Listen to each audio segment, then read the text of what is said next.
राजा द्रौपद की लड़की द्रौपदी प्रतिदिन गंगा के ऊपर स्नानार्थ जाया करती थी। तो वहां एक दिन एक अंधे महात्मा का रूप बना के परमात्मा वहां चले गए।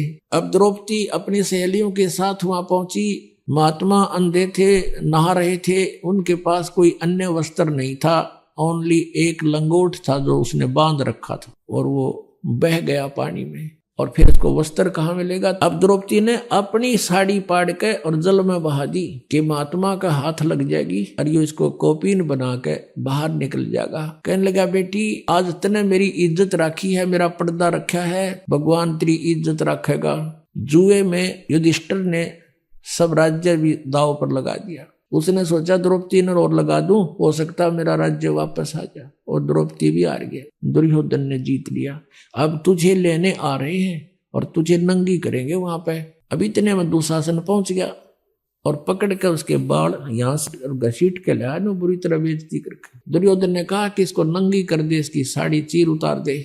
उसका पल्ला पकड़ दिया साड़ी उतारने के लिए। फिर उसने देखा अपने 5 पांडव बैठे थे वहां पर कि ये अब कैसे सहन करेंगे मेरी इस बेइज्जती को। तब उनकी तरफ देखा, उन्होंने भी नीची गर्दन कर ली। तब उसने आत्मा रोई उसकी। कहते हैं तन देही से पासा डारी, वो पहुंचे सुख समरूप मुरारी। उधर से दुशासन लगा साड़ी को उतारने। खेचत खेचत खेच कसीसा, सिर पर बैठे हैं जगदीशा। द्रौपदा को देने लीर, जाके अंत बढ़ाई चीर। पसीनम पसीना हो गया योद्धा और साड़ी का ढेर लग गया नो, और द्रौपदी नो की नो।